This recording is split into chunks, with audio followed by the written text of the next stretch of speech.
Assalamualaikum warahmatullahi taala wabarakatuh.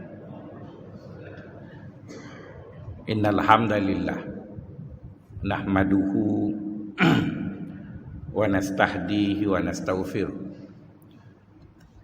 wa na'udzu billahi min syururi anfusina wa sayyiati a'malina.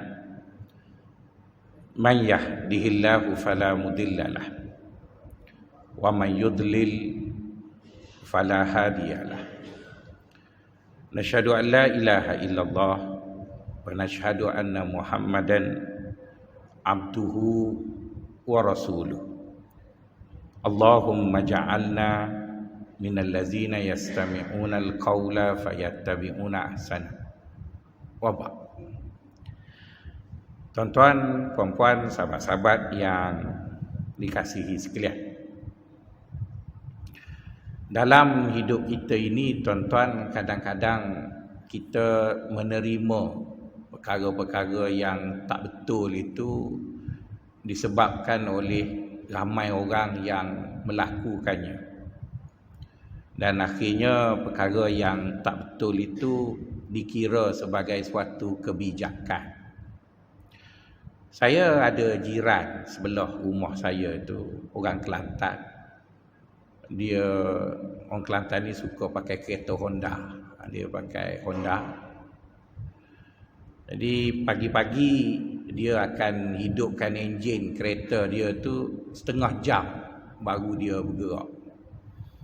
Jadi saya pun ingatkan sekali, tapi dah 18 tahun berjiran dengan dia. Dah 4 buah kereta Honda, tiap-tiap hari dia panaskan enjin setengah jam. Jadi saya pun Kelantan juga, tanya dia kenapa panaskan enjin setengah jam. Dia kata kalau kita panaskan enjin, kereta kita tu tahan lama. Lepas tu saya tanya dia, saya pakai kereta dalam tempoh 17 tahun ni baru 2 biji, tuan 4 biji dah, macam mana tahannya? Jadi dia pun tak nak sembang lah dengan saya, ya. Jadi saya pun tanyalah jurutera, betul ke kena panaskan enjin kereta ni sampai setengah jam baru tahan?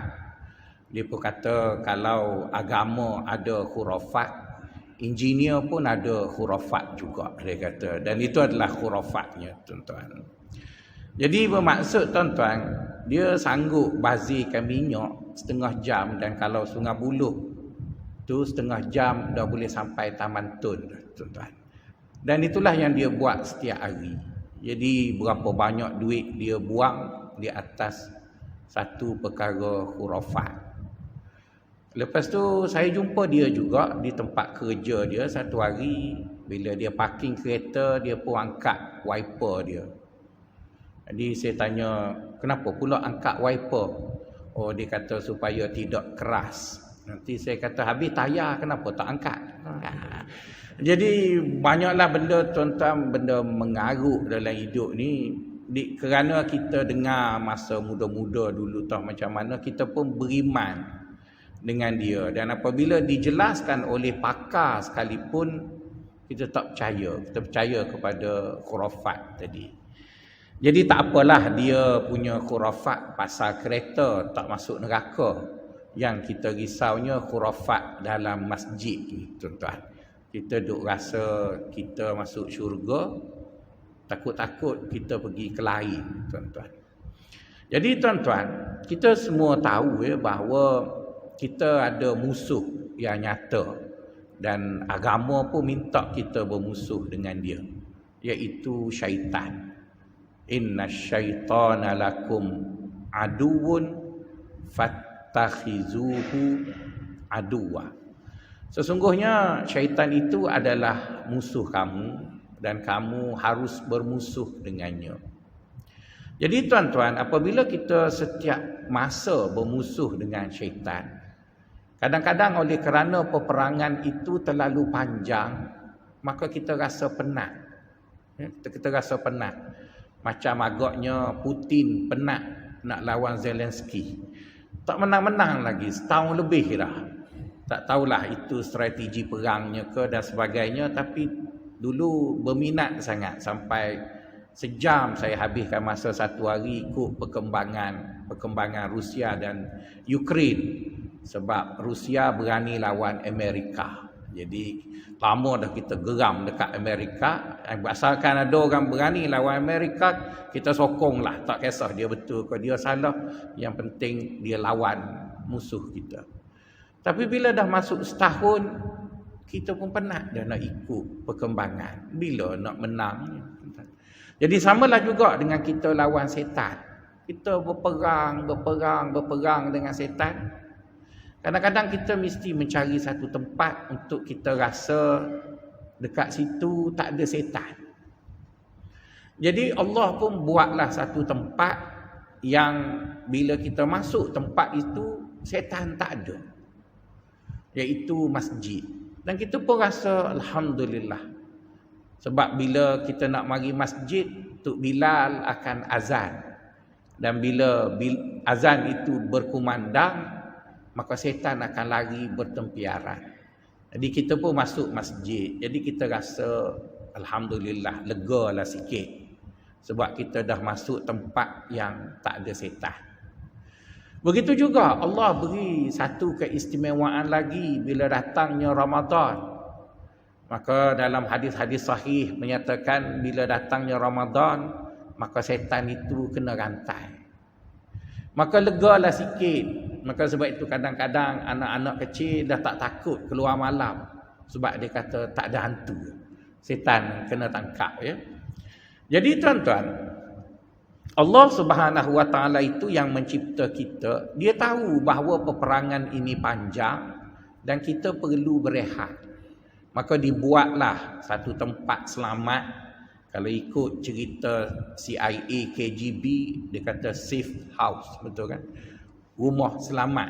Maka kita mari masjid bila dah tua, penat berperang dengan setan, asyik kalah je. Maka kita mari masjid, kita rasa lega lah. Setan tak ada. Kemudian bila datang Ramadan, setan kena tangkap. Wasufidatis syayatin, dalam riwayat yang lain, wasulsilatis syayatin, setan itu ditangkap, setan itu dirantai. Maka bila masuk Ramadan, kita rasa lega lah sebab setan dah tak ada. Namun begitu tuan-tuan, kita juga kena ingat, setan itu tidak bodoh. Dia tahu di tempat tertentu dia tak boleh masuk, dan dia tahu di masa-masa tertentu dia kena tangkap. Dia tahu tuan-tuan, dan perkara ini bukan sehari. Ribuan tahun dah setan tahu, dan setan memang tak boleh pergi kat situ. Jadi setan mesti merancang sesuatu. Kalau dia tak rancang, bodohlah setan itu. Mesti dia merancang sesuatu. Maka dalam rancangannya itu, maka kita yang masuk ke masjid ini tuan-tuan, nampaknya akhir-akhir ini kita lebih teruk berkelakuan semasa setan tak ada daripada masa setan ada. Lebih teruk. Begitu juga ketika mana bulan puasa, malah setan mungkin minta dengan malaikat, engkau ikatlah aku lama sikit.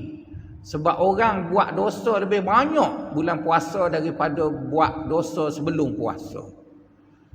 Jadi persoalan sekarang, senario yang berlaku, kita nak salahkan siapa?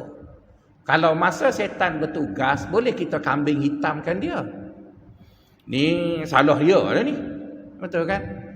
Saya ingat masa 20 tahun dulu, saya duduk kat kampung lagi. Bila apa-apa berlaku kat negeri Kelantan, mudah je nak cari jawapan. Ini salah UMNO. Mudah je lah. Jadi dia tak perlu buat apa-apa pembaikan sebab ada kambing hitam. Sekarang kambing hitam dah tak ada. Pening lah pula. Dan ramai orang suka cari kambing hitam. Salah apa-apa je sebab dia tu. Sebab dia lah tu. Jadi sekarang apabila kita semak balik senario yang ada pada kita, setan akan cakap awal-awal, jangan salahkan aku. Aku tak bertugas. Jangan salahkan aku. Masa tu tuan-tuan, kita nak cari kambing hitam kat mana?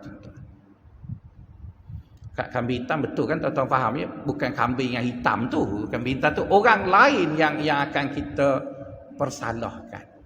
Maka sebab itu tuan-tuan, kadang-kadang orang takut nak berubah. Sebab bila berubah tak ada kambing hitam. Tapi kalau kekal dengan situasi yang sama, dan dia sedang aja pelihara kambing hitam tu supaya boleh nak salahkan dia. Misalnya bila ada perempuan cantik dan seksi dan dia pun tergoda, maka dia kata tu perempuan tu lah cantik tu, berapa duk goda saya. Jadi ada orang yang dikambing hitamkan.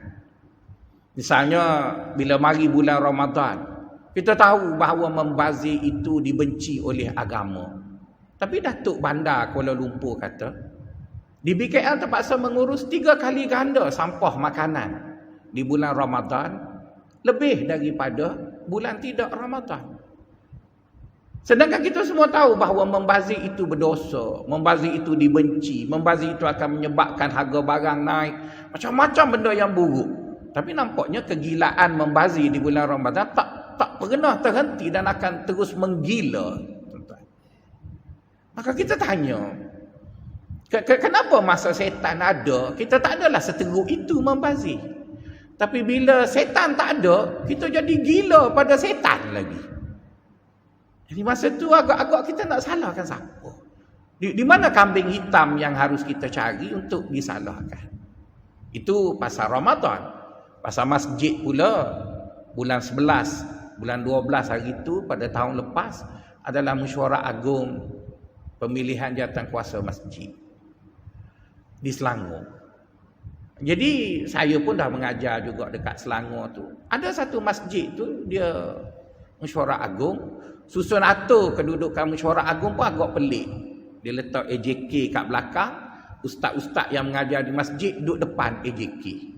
Biasanya tetamu duduk tepi. Ni tak letak sofa tu kat depan belakang, ustaz duduk belakang. Kita kata ni lain benar, susu atur mesyuarat agung macam nak perang je ni. Tapi kita tak terfikirlah begitu. Duduk dan saya pun tegur ustaz sebelah saya tu, kita ni jadi bumper ke jadi apa? Bila sampai kepada agenda pembentangan keuangan masjid, bergaduh, terbang kursi dari belakang tuan-tuan, mujur tak kena ustaz tuan-tuan. Jadi kita kata, ini mesyuarat agung masjid ke mesyuarat agung parti politik? Dan itu berlaku di masjid tuan-tuan. Itu berlaku di masjid. Kalau dia berlaku mesyuarat agung parti politik, okeylah sebab dia mesyuarat di dewan orang ramai, situ banyak setan. Dia ni mesyuarat agung dalam masjid tuan-tuan. Lepas tu yang mesyuarat itu semuanya mari masjid belaka. AJK mari masjid, jemaah pun mari masjid tuan-tuan. Ni kita pun fikir, macam mana ya jadi macam tu? Maka tuan-tuan dan puan-puan, sahabat-sahabat sekalian, kita perlu cari jawapan. Siapa sebenarnya yang buat kita jadi macam tu? Siapa yang buat?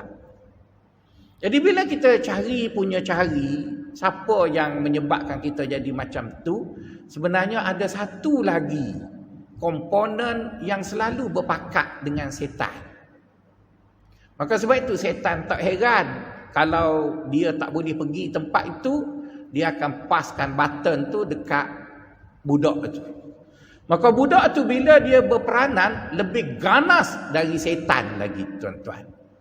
Nama budak itu ialah Hawa, ataupun disebut dalam orang Melayu hawa nafsu.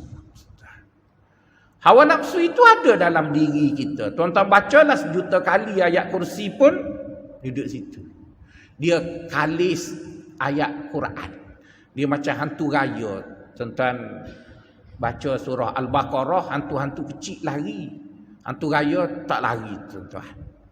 Tak percaya tanya ustaz hak tangkap jin tu lah. Tak lari tuan-tuan hantu raya tuan-tuan. Dia kena ada cara lain. Tuan-tuan. Jadi hawa nafsu itu tuan-tuan, dia duduk dalam diri kita. Jadi bila dia duduk dalam diri kita, bila kita masuk masjid, setan larilah. Tapi hawa itu ada. Kita pakailah serban sebesar topi Meksiko pun, dia ada juga kat situ tuan-tuan. Kita berzikirlah banyak mana dengan lilit serban, lilit tasbih sampai penuh kat tekak pun, hawa nafsu itu ada. Dia ada dengan kita. Kemana saja kita pergi, apa saja kita buat, apa yang saja yang kita lalui, budak nakal tu ada dengan kita. Jadi oleh kerana itu tuan-tuan, kita perlu kenal budak itu supaya mudah kita kawal dia. Kalau kita tak kawal dia, kesian dekat kita. Kita dah lari di satu tempat yang kita rasa lebih lega sedikit untuk tidak diganggu oleh syaitan, kita pula diganggu oleh budak yang bernama hawa nafsu tadi. Untuk memudahkan kita mengurus budak tadi, maka saya akan sebut 3 perkara. Pertama, siapa budak itu? Yang bernama hawa nafsu tu, siapa dia? Mengikut kata Imam Ibnul Qayyim Al-Jauziyah, Imam Ibn Rajab Al-Hambali dan beberapa imam lagi mengatakan bahawa hawa nafsu itu adalah suatu upaya ataupun suatu tenaga yang akan mendesak kita melakukan sesuatu perkara yang disukainya. Dan apa yang disukai oleh hawa nafsu itu ada sebahagiannya disukai juga oleh agama dan ada sebahagiannya tidak disukai oleh agama. Jadi sekarang daripada definisi itu, fahamlah kita hawa nafsu itu mempunyai 2 asas. Pertama, dia ada kuasa desak. Dia desak kita. Jadi setiap kali tuan-tuan merasa didesak dari dalam, maka itulah hawa nafsu. Maka sebab itu kadang-kadang kita gambarkan keterdesakan itu ialah tak boleh nak tidur, makan tak kenyang, mandi tak basah. Itu semua yang kita rasa itu adalah simptom-simptom yang menunjukkan bahawa kita didesak oleh budak nakal itu. Jadi bila kita rasa terdesak dan tertekan untuk melakukan perkara itu, maka itu adalah apa yang dilakukan oleh hawa nafsu. Jadi hawa nafsu itu tuan-tuan, bila dia suka kepada satu-satu perkara, maka adalah menjadi kewajipan kepada kita untuk menang dalam pertarungan hidup di dunia ini. Kita kena tahu dia suka pada apa. Adakala apa yang disukai oleh hawa nafsu itu perkara yang agama tak larang. Hawa nafsu suka makan, maka kita makanlah, tak ada masalah pun. Hawa nafsu suka kita mempunyai pasangan hidup, maka kita kahwin je lah, tak ada masalah pun. Jadi bermaksud, jika perkara-perkara yang disukai oleh hawa nafsu itu tuan-tuan, dan agama ada menyokong serta memberi penyelesaiannya, maka tinggal lagi kita buat apa yang hawa nafsu nak itu ikut agama suruh je lah. Dulu tuan-tuan, 22 tahun yang lalu, saya jatuh cinta dengan budak Jawa Segamat. Tuan-tuan, jauh. Dari Mani Urai nak pergi ke Segamat, cukup jauh. Perjalanan hampir 9 jam. Naik van, naik itu melalui Kuantan, lepas Kuantan pergi Gambang pergi ke Segamat. Bila saya tengah gila dekat dia, saya tak rasa pun jauh, tuan-tuan. Saya rasa 9 jam tu sekejap je. Pakcik saya yang bawa kereta lepas curah air atas kepala ada kereta, tak ada aircon kan, curah air. Tanya bila nak sampai, bebel lah macam tak ada orang Kelantan yang comel, duk cari bebel macam-macam, tuan-tuan. Tapi saya rasa sekejap je. Tapi bila 23 tahun dah kahwin, tuan-tuan, serabut dah pula, tuan-tuan. Bila nak balik ke Segamat tu, saya cakap, awak kan nak balik rumah mak awak, awak bawa kereta. Dia kena bawa kereta pula, tuan-tuan. Kita rasa jauh sangat Segamat, tuan-tuan. Lepas tu bila dah duduk Segamat, saya nak balik Kelantan, dia kata awak nak balik rumah mak awak, bawa kereta. Jadi saya kena bawa kereta pula. Berhenti sampai 7 kali, tuan-tuan, nak balik Kelantan. Sebab dah lama dah, tuan-tuan. Nafsu dah tak suka, tuan-tuan. Jadi sekarang, tuan-tuan, apa yang nafsu suka dan agama setuju, maka tak ada masalah sangat nak mengurusnya. Kita hanya perlu ikut apa cadangan agama. Sudahlah, okeylah tu. Yang menjadi masalah, tuan-tuan, ialah jika kita suka kepada apa yang nafsu suka, dan apa yang nafsu suka itu agama tak setuju. Yang itu masalah. Jadi apabila kita dah tahu sekarang yang perlu kita urus nafsu kita itu ialah pada perkara yang nafsu suka tetapi agama tak setuju. Imam Ibn Atha'illah As-Sakandari dan beberapa ulama yang menghurai tentang perkara ini dalam kitab beliau mengatakan bahawa nafsu yang suka kepada perkara yang agama tak setuju itu terbahagi pula kepada dua. Pertama, nafsu suka kepada perkara-perkara yang agama tak suka dalam hal-hal keduniaan. Yang satu lagi yang cukup menakutkan dan akan diberi penekanan dalam kuliah ini, iaitu nafsu suka kepada perkara yang agama tak suka, tapi dalam hal-hal berkait dengan keagamaan. Itu yang menakutkan oleh kita.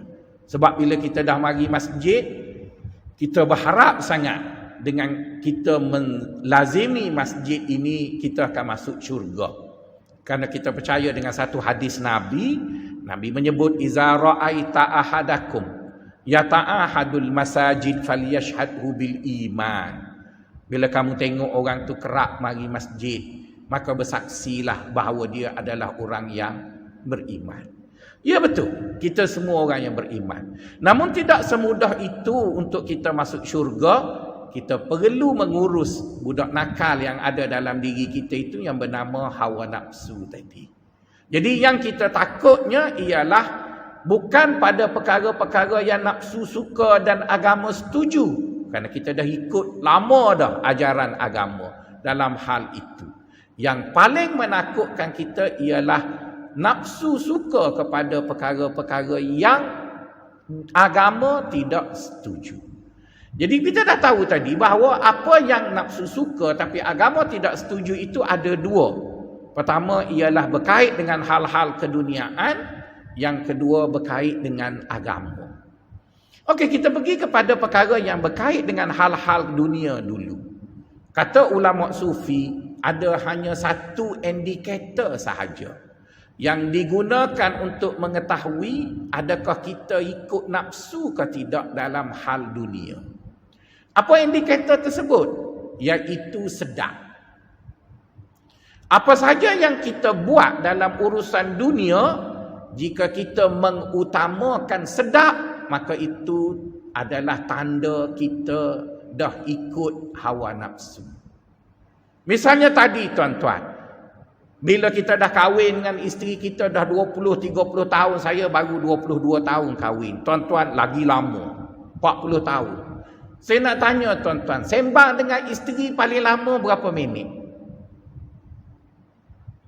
Saya sembang dengan isteri saya paling lama 10 minit. Kalau sembang malam sebelum tidur, tak sampai 5 minit, kita dah tidur. Tuan-tuan.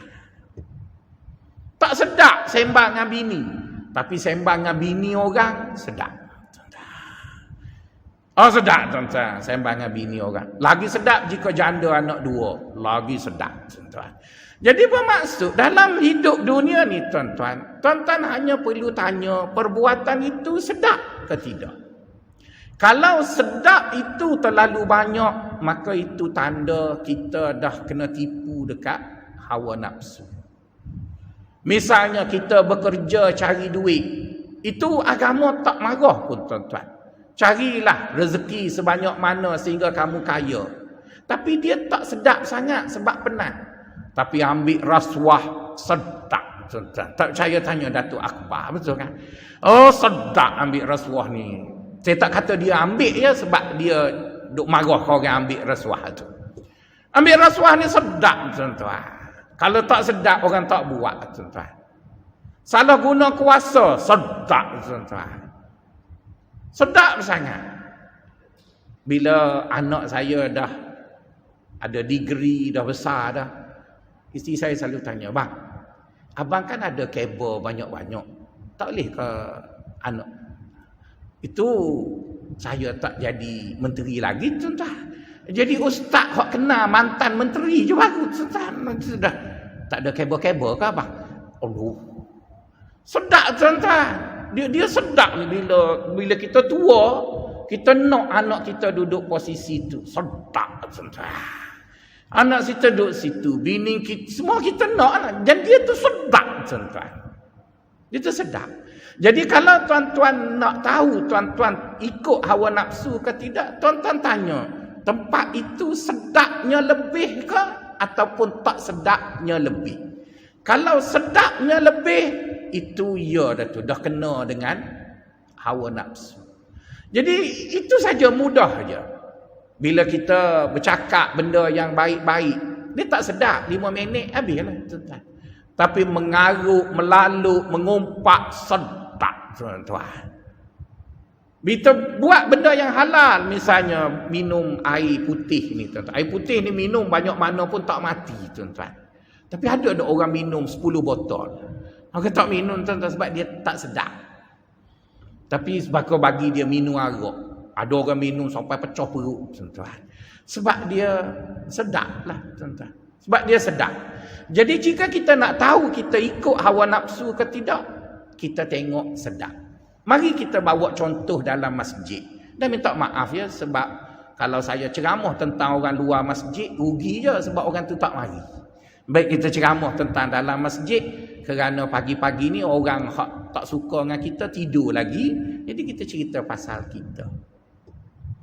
Misalnya bila kita nak buat ceramah Isra' Mi'raj minggu depan. Ya, kita nak buat ceramah Isra' Mi'raj. Maka mesyuaratlah jawatan kuasa. Dan contoh yang diberi tak ada kena-mengena dengan Taman Tun. Ya. Hanya sekadar perkara yang berlaku di luar Kuala Lumpur. Orang Kuala Lumpur baik-baik belaka. Jadi bila nak ceramah Isra' Mi'raj tuan-tuan, maka pengerusi pun tanya. Nak panggil siapa ya ceramah? AJK pun angkat tangan. Oh, kita panggil ustaz ni lah. Lepas tu pengurusi tanya, kenapa? Sedap ceramah dia. Jadi alasan yang diberi nak panggil ustaz tu kerana sedap. Tak ada langsung pertimbangan informasi yang diberi, ceramah yang diberi itu, ilmu kita bertambah. Tak ada. Yang penting sedap. Jadi bila indikator AJK masjid ialah sedap, tu yang jadi ustaz merapu tu tuan-tuan. Jadi tuan-tuan tak boleh nak marah kenapa ustaz-ustaz merapu. Sebab tuan-tuan yang letak indikator tu sedap. Siapa yang salah? Ustaz kan pemberi servis. Servis yang baik ialah yang disukai oleh pelanggan. Jadi dah pelanggan nak sedap, tu yang ada ustaz. Dia hurai lagu Hindustan dari mula-mula ceramah sampai habis tuan-tuan. Gila apa tuan-tuan? Lagu Hindustan tu penulisnya kafir. Benda yang ditulis pun tak ada kena-mengena dengan agama. Kita ceramah agama mesti ayat Quran, hadis, kata ulama. Sekarang tak ada. Dia menyanyi lagu Hindustan. Yang menyanyi tu serempak besar pada kita lagi tuan-tuan. Lagu Hindustan. Kita pun heran. Lepas tu kalau dia sebut hadis sahih riwayat Piramli pula tu. Hadis Piramli. Bujang lapuk lah apa benda. Jadi kita kata agama ke begitu tuan-tuan. Bila pula Piramli tu ulamanya tuan-tuan. Jadi dia dah jadi satu benda yang cukup sedap. Maka kita duduk kat masjid sedap tuan-tuan. Sedap. Lepas tu bila lepas ceramah kita tanya boleh apa? Sedap tuan-tuan. Tak penting dah apa yang kita dapat dari ceramah itu. Yang penting dia sedap. Okey, selesai cari penceramah sedap. Lepas tu pengerusi tanya, nak makan apa? Mesti yang pertama kita makan ikut sunnah Nabi. Oh, nampak kan baik premis besarnya. Makan ikut sunnah Nabi. Alhamdulillah. Pengerusi pun kata bagus. Apa yang makannya? Kambing golek. Nabi makan kambing. Hadis Nabi makan kambing hanya ada 5 hadis. Hadis Nabi minum air kosong dan buah kurma ada 12 hadis. Kita tak ambil yang tu sebab yang tu tak sedap. Kita ambil kambing panggang tuan-tuan. Seekor kambing panggang 1,800 untuk semua jemaah 10 ekor. Kan sedap tuan-tuan. Jadi ceramah pun sedap, makan pun sedap, semua sedap. Jadi agama kita ni agama, rupanya agama. Tapi ke mana kita pergi tak tahu lah tuan-tuan. Tak tahu tuan-tuan. Masa saya duduk di Al-Azhar dulu tuan-tuan, bila ceramah Isra' Mi'raj, akan turun ulama-ulama besar berbicara mengenai Isra' Mi'raj dalam bidang ilmu mereka. Dan mereka berbicara sampai 3-4 jam. Setiap orang diberi masa 20 minit berbicara. Dan kita mendapat input yang banyak tentang faham agama. Dan tak ada seorang pun nyanyi lagu Arab. Tak ada seorang pun nyanyi lagu Hindustan. Dan tak ada seorang pun ambil petikan daripada pelakon-pelakon Mesir. Walaupun pelakon-pelakon Mesir itu cukup hebat sampai ke Hollywood. Tapi kita sekarang. Jadi bila ditanya kenapa macam tu? Sebabnya sedap. Betul lah, tuan-tuan. Dan apa yang saya sebut telah disebut oleh Allah dalam Al-Quran, mengingatkan kita. Kata Allah, فَخَلَفَ مِنْ بَعْدِهِمْ خَلْفٌ أَضَاءُوا الصَّلَاةَ وَاتَّبَعُوا الشَّهَوَاتِ فَسَوْفَ يَلْقَوْنَ غَيًّا. Akan datang satu ummah di akhir zaman, iaitu kita lah.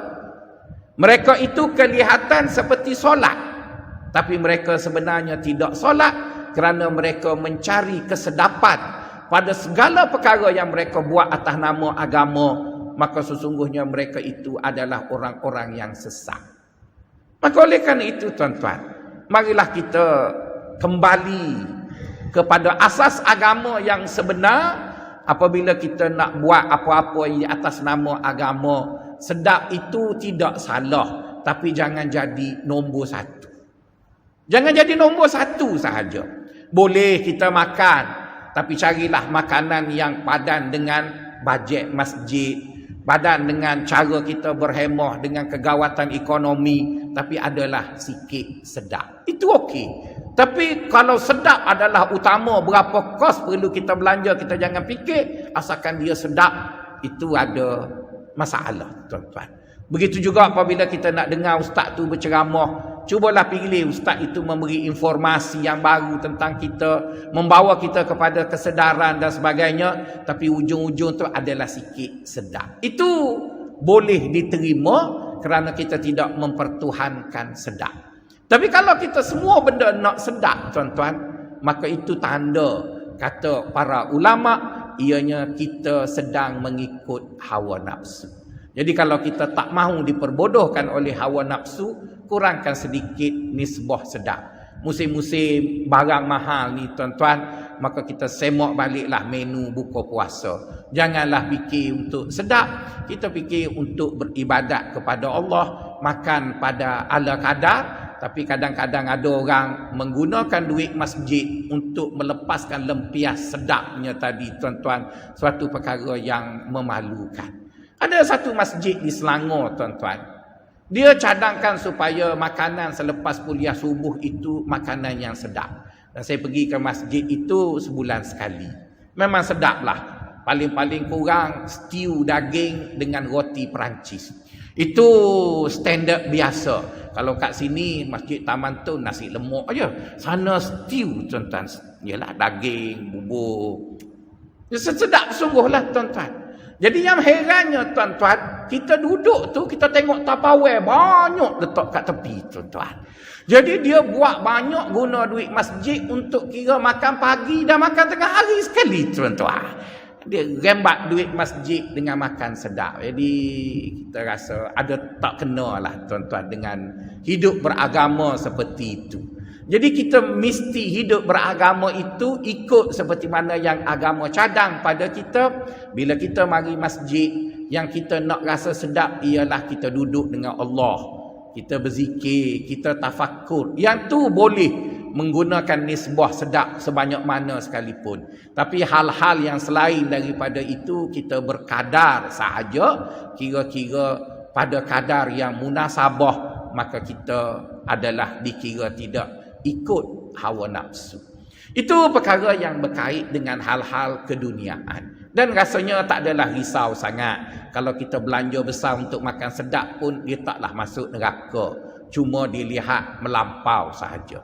Yang menakutkan kita, tuan-tuan, adalah pada perkara kedua, iaitu berkait dengan soal agama. Apabila kita duduk di masjid, maka praktis agama kita ini, tuan-tuan, dia bukan sehari. Bukan sehari. Saya mengajar di masjid, tuan-tuan, ni dah masuk 18 tahun. Dia tengok muka tuan-tuan, tuan-tuan pun tengok saya. Kita bukan sehari semayang. Kita semayang lama, tuan-tuan. Kita bukan sehari baca Quran. Kita baca lama.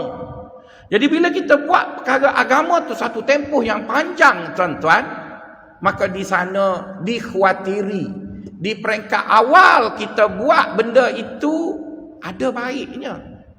Tapi takut lama-lama dia menyimpang sedikit, maka lama kelamaan kita tidak sedar bahawa kita dah buat satu benda yang tak betul. Lepas tu benda yang tak betul tu pula di cover dengan istilah Arab. Lagilah tak betul, tuan-tuan. Kan kadang-kadang bila kita nak buat benda salah, agama kata tak boleh ambil rasuah. Kita kata ya, ambil rasuah haram. Tapi kita ikut Cina, nama dia kautim. Kautim bukan rasuah. Nabi sebut laisa minna man rasyana.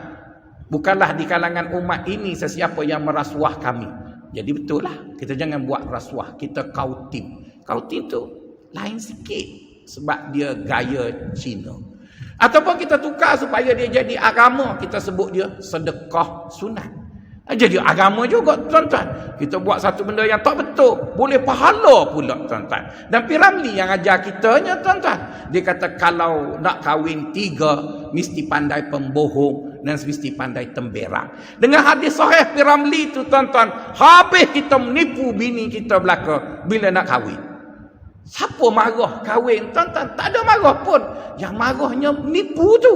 Tapi kita sanggup buat sebab Syekh Piramli ajar. Profesor apa panggil? Yusri Melayu bagi kat dia profesor, tuan-tuan. Kita pun takkan profesor salah. Jadi kita pun mengarut, melaluk ke mana tak tahu. Jadi sekarang, tuan-tuan, betul kita ikut agama, tak ada siapa marah pun. Tapi dikhawatiri kita rasa macam ikut agama, tapi sebenarnya kita melaluk ke mana tak tahu. Jadi oleh kerana itu, tuan-tuan, supaya kita tidak terjebak dengan perkara yang tak betul, sedangkan kita menyangka dia adalah betul, maka para ulama mengatakan indikator yang kita guna nak tahu bahawa kita ni tertipu atau tidak, indikatornya juga adalah satu.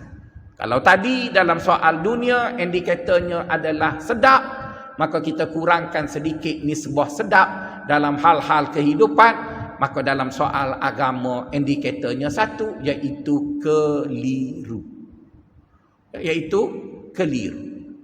Kita hendaklah bersedia untuk memperbetulkan cara kita berfikir apabila kita sudah dikenal pasti kita sedang keliru. Cuba tuan-tuan baca surah Ali Imran ayat 5. Allah mengatakan orang yang keliru itu adalah orang yang sesat. Fi qulubihim, Allah Ta'ala sebut fi qulubihim zayghun fayattabi'una ma tashabaha minhum ibtigha'a mardatillah. Ayat itu mengatakan fi qulubihim zayghun. Apabila dalam hati seseorang itu sudah mula ikut hawa nafsu, maka apa yang dia akan buat? Fayattabi'una ma tashabaha. Maka dia suka sangat ikut benda-benda yang keliru. Jadi tuan-tuan, adalah menjadi suatu yang menakutkan bila kita duduk di masjid dan kita praktis agama, kita sedang keliru tentang benda-benda yang kita praktis. Jadi kita sedang keliru. Dan kenapa perkara itu menjadi keliru, tuan-tuan? Sebab kita lihat dalam sejarah agama kita, ramai orang kuat agama masuk neraka, tuan-tuan. Ramai orang praktis agama masuk neraka, tuan-tuan. Dan kita perlu ambil pengajaran daripada apa yang berlaku pada mereka. Kita dah mari masjid, kita dah tinggal segala seruan setan. Itu suatu perkara yang bagus. Tapi itu tidak bermaksud kita sudah terjamin masuk syurga kerana orang yang sentiasa mari masjid hanya baru diperakui dia orang yang beriman. Betul dia beriman. Tetapi bila dia beriman, adakah betul imannya tadi betul? Itu perlu dibincang semula. Jadi sekarang Alhamdulillah kita sudah sentiasa mari masjid. Maksudnya kita beriman. Tapi syarat nak masuk syurga, dia bukan saja beriman, dia mesti buat benda betul. Innal lazina amanu wa amilus solihat ulaika lahum jannatun tajri min tahtihal anhar. Mungkin tuan-tuan kata, ustaz, bila kita dah beriman, kalau masuk neraka pun kita akan masuk syurga pula. Ya, betul. Tapi tuan-tuan nakkah jadi alumni neraka? Oh, malu kau orang, tuan-tuan. Kan jumpa mana alumni, tak ada perhimpunan tahunan ke? Belum malu kau orang, tuan-tuan. Sekarang alumni yang paling seronok ada 2 alumni. Satu alumni MCKK sebab yang amat berhormat Perdana Menteri belajar di MCKK. Yang kedua alumni Universiti Melaya. Amat berhormat Universiti Melaya, tuan-tuan. Dan kita pun sedang buat proposal nak pergi jumpa Perdana Menteri sebab nak ambil manfaat sebab kita alumni Universiti Melaya. Tuan-tuan janganlah cemburu kan. Masa Najib ke apa dulu kan alumni lain. Tuan-tuan ambil lah. Jadi bermaksud alumni itu adalah benda yang dia nak. Tapi alumni Universiti Melaya membanggakan. Alumni MCKK membanggakan. Takkan tuan-tuan nak bangga alumni neraka? Betul lah tuan-tuan, orang beriman masuk syurga, saya tak nafikan. Tapi kalau kita buat tak betul, dia duduk sana dulu, dia transit, dia tak naik flight terus. Dia flight transit, tuan-tuan. Jadi transit ni kalau transit kat UK okey, kena transit dekat Bangladesh sakit orang, tuan-tuan. Jadi bermaksud sekarang persoalannya ialah kita dah mari masjid, ya betul. Tapi dalam sejarah hidup beragama kita, orang kuat agama ramai masuk neraka. Contohnya Mu'tazilah.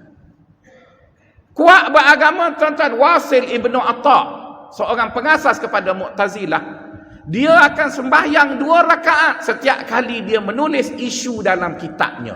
Saya tak macam tu, tuan-tuan. Bila saya nak menulis apa-apa berkait dengan agama, saya akan selawat. Gitu saya tak adalah sembahyang 2 rakaat. Dan saya tak pernah dengar profesor pengajian Islam bila dia nak menulis dia sembahyang dulu. Adalah baca sikit ayat Quran mula dengan bismillah, itu ada. Tapi Wasil Ibnu Atta sembahyang 2 rakaat, lepas tu ada masalah lain, sembahyang pula 2 rakaat, lepas tu ada masalah sembahyang. Wah. Bukan biasa-biasa dia punya amalan, tuan-tuan. Tapi mengarut, tuan-tuan. Kita pernah dengar apa yang disebut dengan Khawarij. Khawarij itu, tuan-tuan, siang hari berpuasa tiap-tiap hari. Malam qiyamul lail sampai bengkak kaki. Tapi masuk neraka, tuan-tuan.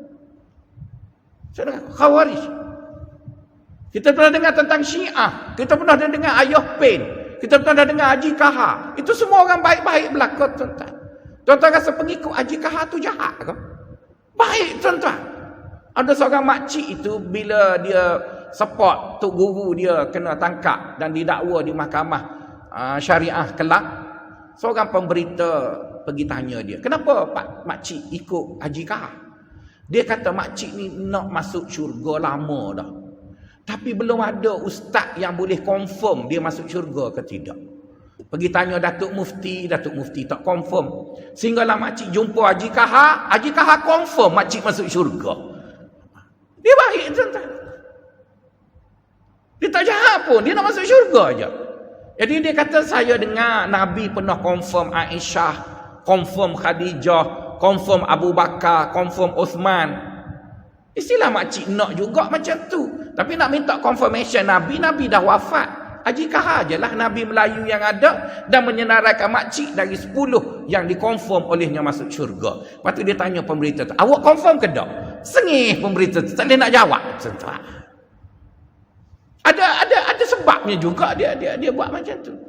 Kemudian yang ikut Ayah Pen, tuan-tuan, seorang ustazah yang belajar di Al-Azhar, di Jabatan Akidah dan Falsafah Pemikiran Islam, satu jabatan dengan saya, cuma dia awal lagi.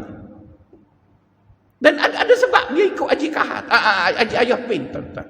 Jadi bermaksud, apa yang menjadikan kita bila duduk di masjid, kita nak hidup beragama, praktis beragama dalam hidup kita, maka kita tak maulah kita kena tipu dengan orang-orang yang sebelum ini pernah ditipu.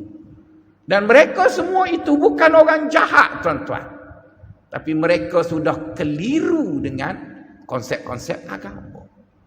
Maka sebab itu menjadi suatu kemestian bagi kita yang dah datang ke masjid ini, kita mesti semok balik. Kefahaman kita terhadap konsep-konsep agama itu sudah mantap, jitu ke tidak, ataupun mungkin kita mengarut dan melaluk ke lain, tuan-tuan. Maka oleh kerana itu ada beberapa ulama cuba membantu kita.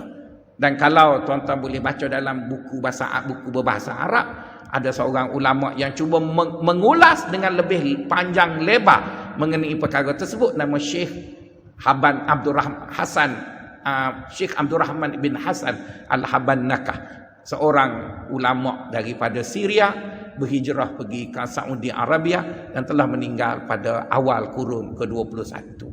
Beliau menulis beberapa buku dalam kerangka bagaimana untuk mengajar kita berfikir dalam soal agama itu biar betul.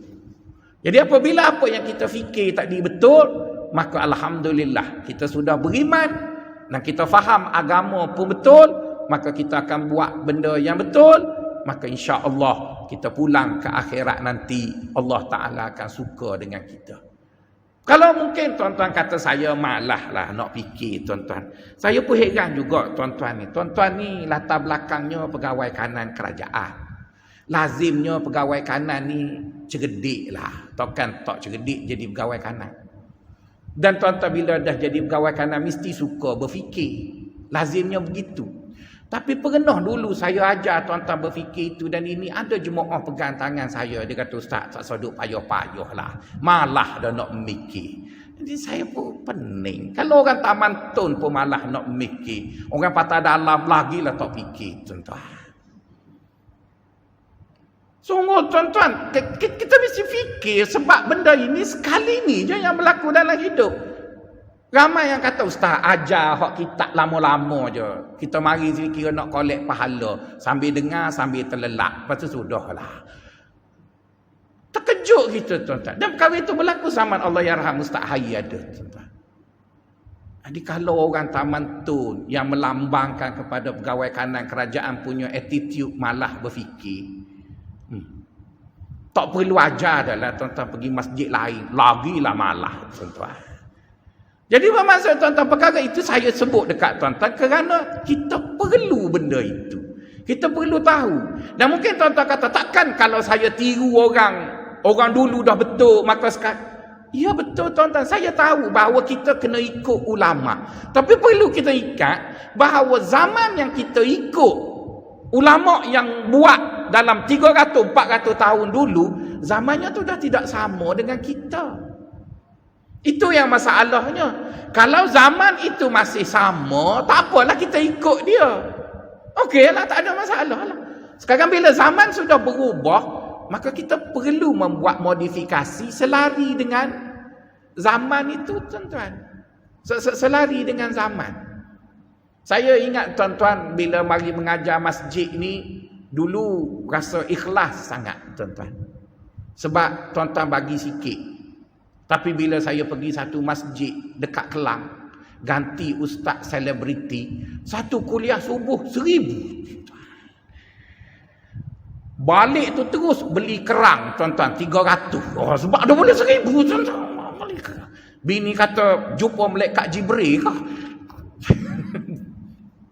Bila bulan depan tanya ustaz selebriti tu, tak ada ke ganti-ganti pula? Nak lagi tuan-tuan.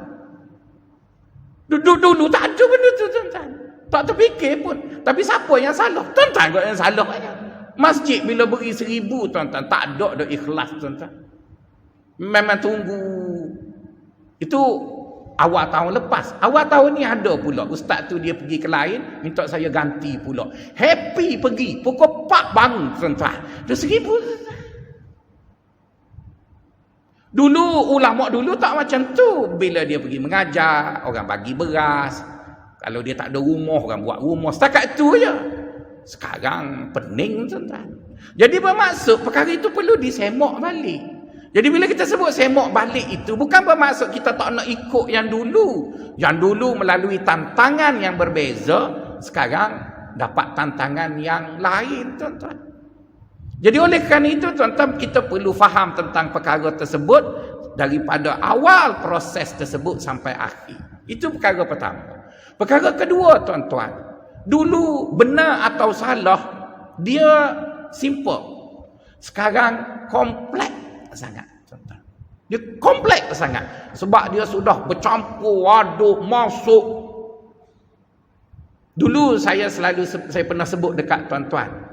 Ada 3 orang ustaz ni, tuan-tuan, bila telan idea dia, telan 50% dia. Kalau saya duduk situ pun, lebih kurang tu jugalah. Pertama, ustaz politik. Dia bercakap mesti bias parti dia. Jadi kalau kita dengar dia cakap pun, dia mesti bias parti dia. Maka kita tak boleh ambil dengan dia 100%. Sebab dia bias parti. Yang kedua, ustaz berniaga yang jual barang dia. Mesti dia bias produk dia, tuan-tuan. Tak kisahlah dia jual apa. Dia betul, dia cakap betul. Tapi bila dia cari hadis yang sokong produk dia lah, tuan-tuan. Misalnya, saya ni ada travel agent. Saya tanya kawan saya yang ada travel agent. Saya kata, kamu buat package pergi Mekah ni, saya rasa mengarut pula. Dia kata, kenapa mengarutnya? Yang inilah yang agama nak. Oh, sedap dia sebut agama. Lepas tu dia kata apa? Saya tanya dia, kita pergi umrah tu, kita nak buat umrah ke kita nak ziarah? 30 tahun dulu, tuan-tuan, kalau kita jumpa orang balik umrah, dia akan cerita, alhamdulillah, boleh sembahyang 40 waktu dengan takbiratul ihram. Itu cerita 30 tahun dulu orang pergi umrah. Lepas tu alhamdulillah, sehari boleh buat 3 kali umrah. Lepas isyak sekali, sebelum subuh sekali, lepas subuh sekali. Kita dengar begitu. Lepas tu bawa serunding sebab makanan tak sedap. Betul kan begitu? Sekarang tuan-tuan, bila orang balik umrah, dia tak cerita dah semayang 40 waktu. Dia cerita, alhamdulillah boleh melawat rumah Abu Jahal. Apa benda tuan-tuan rumah Abu Jahal? Melawat rumah Abu Lahab, pergi ladang unta, minum air kencing unta. Mengarut ke mana kita pun tak tahu. Nabi pun tak pernah buat benda tu, tuan-tuan. Tapi dah jadi macam tu, dah pergi umrah. Lepas tu bila kata, kenapa kamu bawa jemaah, bawa sekali je buat umrah? Dia kata, Nabi pergi buat umrah sekali je. Buat apa banyak-banyak bid'ah? Punah ranah, tuan-tuan. Tapi namanya pergi umrah lah. Dia dah jadi benda lain. Ada orang buat umrah pergi buat mengarut dulu, lepas tu baru balik baca. Ada seorang kawan dia buat package pergi Paris, Eropah, lepas tu balik cuci dekat umrah, lepas tu balik Malaysia. Lebih kurang India je buat dosa, lepas tu mandi Sungai Gangga, balik, tuan-tuan. Jadi tuan-tuan, lain dah tuan-tuan, lain sangat-sangat. Maka sebab itu kita tak boleh nak kata kita ikut orang dulu mesti betul. Orang dulu dengan kita sudah berbeza. Jadi untuk mengelak kita tertipu dengan hawa nafsu, maka perlu difahami secara tuntas setiap satu perkara yang kita nak buat tadi dalam soal agama. Maka kegagalan kita memahami perkara tersebut secara tuntas akan menjadikan kita itu keliru. Dan apabila kita keliru, itu sangat menakutkan kerana kekeliruan itu akan menjadikan kita tadi ditipu oleh hawa nafsu. Masih ada beberapa perkara yang belum terungkai. Pertama, bagaimana nak tahu kita keliru ke tidak? Dan yang kedua, apakah pattern-pattern yang digariskan oleh agama bagi menentukan sesuatu itu betul atau salah? Ianya memerlukan satu kuliah yang lain. Dan saya pun ada bengkel dekat Shah Alam. Kita bawa pada kuliah yang akan datang. Assalamualaikum warahmatullahi wabarakatuh.